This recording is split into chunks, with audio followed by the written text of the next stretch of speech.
नमस्कार, capital TV देख रहे हैं आप। मैं हूं आपके साथ पूजा। ब्रेकिंग नाउ में बड़ी खबर एनसीबी के पूर्व जोनल डायरेक्टर समीर वानखेड़े से जुड़ी हुई है। कास्ट स्क्रूटनी कमेटी की तरफ से समीर वानखेड़े को बड़ी राहत मिली है। कमेटी की तरफ से समीर वानखेड़े को क्लीन चिट दे दिया गया है। दरअसल उनकी जाति को लेकर कई तरह के सवाल खड़े हुए थे।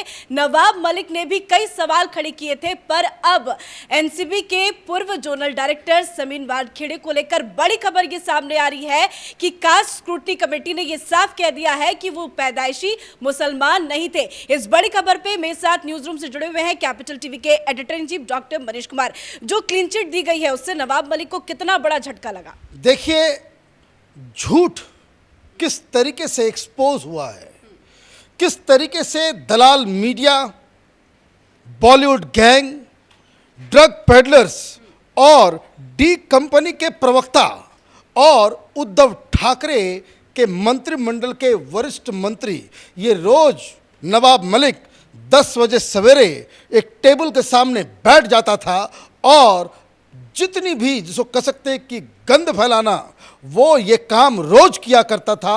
आज दूध का दूध, पानी का पानी हो गया। हाई कोर्ट के आदेश की अवहेलना। कोर्ट ने कहा कि समीर वानखेड़े के ऊपर आप कोई बात नहीं कहेंगे, मामला सब जुडिस है, लेकिन फिर भी वो लगातार हमले पे हमला और बिलो द बेल्ट हमला वो करता रहा। नवाब मलिक का आज मुंह काला हुआ है, उसकी झूठ पकड़ी गई है और उसके साथ साथ ये जो तमाम लोग उस वक्त अघाड़ी सरकार के वरिष्ठ मंत्री और वरिष्ठ लीडर हुआ करते थे, उद्धव ठाकरे और शरद पवार, इनके चेहरे पे भी ये कालिख आज पुत गई है। वो इसलिए क्योंकि उनका मंत्री किसी ईमानदार अधिकारी के परिवार के ऊपर, उसकी पत्नी के ऊपर, उसके पिता के ऊपर, उसकी सिस्टर के ऊपर वो अनर्गल आरोप लगाता रहता था और ये लोग, इनके मुंह में दही जमी हुई थी कि आप किसी के परिवार की महिलाएं की इज्जतों को आप तार तार कर रहे हो और ये लोग चुप्पी साध कर इस बर्बक्त मंत्री के हौसले को आप बढ़ा रहे थे। ये आज जो खबर आई वो दरअसल उद्धव ठाकरे के ये जो लाडले मंत्री, जिनको जेल में जाने के बावजूद मंत्रिमंडल से जिसको हटा नहीं सके, इस मंत्री ने ये आरोप लगाया कि ये जो समीर वानखेड़े है, ये समीर वानखेड़े ये जन्मजात मुसलमान था और इसने एक फर्जी सर्टिफिकेट बनाया कि वो दलित है और उसने ये नौकरी पाई। इसलिए वो चीख चीख के कहता था कि अभी तो पहले नौकरी जाएगी, फिर ये जेल जाएगा। किस्मत का देखिए खेल, इसकी कुर्सी भी गई, ये जेल भी गया और अब बेइज्जती भी हो रही है, इसकी झूठ भी पकड़ी जा रही है। तो ये तमाम लोग, एक और बहुत बड़े बाचाल लीडर जो नवाब मलिक के हाँ में हाँ मिलाया करते थे, संजय राउत, वो भी जेल के अंदर हैं। उसी जेल के अंदर जहां नवाब मलिक भी बैठे हुए हैं। ये कहते थे कि समीर वानखेड़े तो उगाही का काम करते थे और अभी तो जो नवाब मलिक कह रहे हैं वो ट्रेलर है, पूरी फिल्म तो हम बताएंगे। अब बताते रहे फिल्म, चले गए जेल के अंदर। ये उल्टी पुल्टी बातें। तो हुआ ये कि जब इस तरह का केस कर दिया गया, इस तरह के प्रमाण डाल दिए गए, कोर्ट में चला गया, तो कास्ट स्क्रूटनी कमेटी के अंदर इस मसले को डाला गया।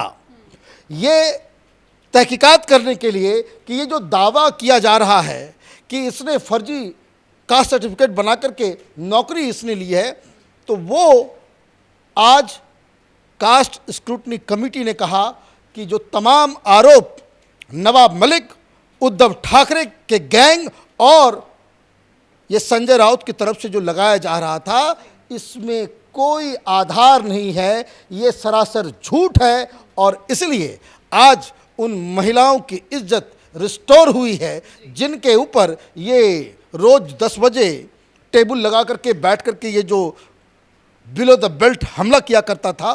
तो ये एक बहुत बड़ी जीत उन लोगों के लिए जिन लोगों ने समीर वानखेड़े, उनके परिवार के लिए लड़ाई लड़ी। ये एक इंडिविजुअल जीत समीर वानखेड़े की तो है ही, साथ ही साथ उनके परिवार की इज्जत भी आज रिस्टोर हुई है। जी बिल्कुल, और इस बात को लेकर समीर वानखेड़े ने खुद ट्वीट किया, सत्यमेव जय लिखा है। लेकिन सबसे बड़ा सवाल ये है कि क्या जानबूझ के समीर वानखेड़े को परेशान किया गया, क्योंकि शाहरुख खान के लाडले को जेल भेजने के पीछे इनका ही हाथ था। देखिए, ये ऐसे धूर्त किस्म के लीडर्स हैं। ये अघाड़ी सरकार, ये तो एक तो अघाड़ी में कहीं का ईंट कहीं का रोड़ा जोड़ जाड़ करके उद्धव ठाकरे ने कुनबा जोड़ा था। अब दिक्कत क्या है कि इन लोगों ने जैसे ही कौडिल्या क्रूज के ऊपर ये ड्रग्स का जो धंधा जो चलता है उस क्रूज के ऊपर, और जैसे ही ये पकड़ में आया कि शाहरुख खान के बेटे के ऊपर ये कार्रवाई हो रही है, कहाँ से कहानी शुरू हुई। ये पहला व्यक्ति है नवाब मलिक, उसने कहा कि शाहरुख खान चूंकि मुसलमान हैं इसलिए उसके ऊपर कार्रवाई हो रही है। अब यह बात समझिए कि कितने बड़े धूर्त हैं ये लोग, और क्यों डिवाइन जस्टिस इसको कहते हैं कि समय का पहिया, और अपनी करतूतों की वजह से ये लोग आज जेल में सड़ रहे हैं, इंक्लूडिंग अनिल देशमुख, नवाब मलिक और संजय राउत। यही सबसे ज़्यादा भोंपू बने हुए थे एनडीए सरकार के। अब इन्होंने पहले ये कहा कि शाहरुख खान चूंकि मोदी के खिलाफ बोलते हैं, मुसलमान हैं, इसलिए उसके बेटे को टारगेट किया गया। 1 महीने से पहले से हमें जानकारी थी। अरे भाई, तुमको 1 महीने पहले से जानकारी थी, तुम मुसलमान का लीडर है, तो तुम जाकर के शाहरुख खान को फ़ोन करके बता दिए होते कि अपने बेटे को मत भेजना वहाँ। और उसके बाद जब कार्रवाई शुरू हुई, जब ये समझ में आ गया कि सब ये मसला जो है अब हाथ से निकल रहा है, पॉलिटिकली इसको इस्तेमाल नहीं किया जा रहा, बेसिकली ये वही राग, ये जो अभी राहुल गांधी जो चिल्ला रहा है, ये तेजस्वी यादव जो चिल्ला रहा है, ये सारे लोग जो ये कह रहे हैं कि सेंट्रल एजेंसियों का गलत इस्तेमाल किया जा रहा है उन लोगों के खिलाफ जो मोदी सरकार के खिलाफ बोलते हैं, तो वो थ्योरी को इन्होंने आगे बढ़ाया। लेकिन जैसे जैसे समय बीता गया, ये थ्योरी फेल होने लग गई। तब इसने एक नया पेच लगाया, और ये कितना सेल्फ कंट्राडिक्टरी, ये भी समझ लीजिए। पहले इसने क्या कहा कि भाई मुसलमान है इसलिए शाहरुख खान के बेटे के ऊपर कार्रवाई हो रही है, और जब ये दाल नहीं गली तब आपने क्या कह दिया कि जो कार्रवाई कर रहा है वो भी मुसलमान है। मतलब आप ये समझिए, मैंने लोगों को आपने बेवकूफ़ समझ रखा है कि पहले मुस्लिम मुस्लिम कार्ड खेलते हो, और जब ये कार्ड फेल हो जाता है तो फिर आप अपने ही बात पे पलट करके करें कि भाई मुसलमान ही मुसलमान को फंसा रहा था। तो ये इतनी सारी चीज़ें हुई। फिर समीर वानखेड़े के पिता के ऊपर आरोप लगा, फिर समीर वानखेड़े के पत्नी के ऊपर आरोप लगाया गया, समीर वानखेड़े की सिस्टर को भी इन लोगों ने नहीं छोड़ा, और अब एक एक करके सारा हिसाब किताब हो रहा है। तो ये गंदी राजनीति, और राजनीति में जो गंदे लोग हैं उसका ये परिचायक है कि किस तरीके से। लेकिन अब आप देखिए कि जो मेंटल टेंशन से ये लोग गुजरे, जिस तरह से इनकी बदनामी हुई, और मीडिया ने खास करके लुटियन दलाल किस्म के जो पत्रकार, वही जो बॉलीवुड गैंग के साथ खड़े हो जाते हैं, ड्रग माफिया को बाकायदा सपोर्ट करते हैं, जो लोग बता रहे थे कि ये जो रिया चक्रवर्ती है वो तो दूध की धुली हुई है, उसने कभी ड्रग्स नहीं लिया। अब देखिए इस केस में भी उसको जिन जिन लोगों के साथ ये नवाब मलिक, संजय राउत, ये दलाल मीडिया, जो लोग इनके साथ खड़े हुए, एक एक करके इनकी कलई खुल रही है, एक एक करके फैसला आ रहा है, सच जीत रहा है और झूठ हार रहा है। पहले तो हर दिन हम ट्विटर पे देखते थे, ट्वीट शेयर किया जाता था, बकायदा डॉक्यूमेंट शेयर किए जाते थे, शादी की भी सर्टिफिकेट शेयर की गई, जन्म का प्रमाण पत्र भी शेयर किया गया। अब क्या करेंगे? अब तो दूध का दूध पानी का पानी हो गया। देखिए, ये इतना बड़ा झूठ, पहले ये कहानी तब शुरू हुई जब समीर वानखेड़े ने ये एक आरोप लगाया कि मेरे पीछे पीछे मुंबई पुलिस के लोगों को लगाया गया है। मैं अपनी माँ की कब्र पे गया था। कहानी क्या है ये भी समझ लीजिए। समीर वानखेड़े के पिता ने एक मुस्लिम महिला से शादी की, लेकिन उन्होंने धर्म नहीं बदला, और जो कहानी है कि जो महिला थी, जो समीर वानखेड़े की माँ थी, वो हिंदू में कन्वर्ट हुई, और लेकिन जब वो उनकी मौत हुई तो उनकी ये आखिरी इच्छा यही थी कि हमें हमारा जो परिवार है, जहाँ उनके माँ पिताजी हैं, उनके कब्र के साथ ही हमको वहाँ पे दफनाया जाए। ये किसी का भी हो सकता है, हिंदुओं में भी बहुत सारे लोग जो है दफना देते हैं। तो वो आपने किया, और वो अपनी माँ की बरसी पे, या वो हमेशा वहाँ जाते हैं प्रेयर करने के लिए अपनी माँ के पास, वो वहाँ जाते थे। जब जैसे ये खबर आई कि वो वहाँ, तो इनके दिमाग में जो है बत्ती जली।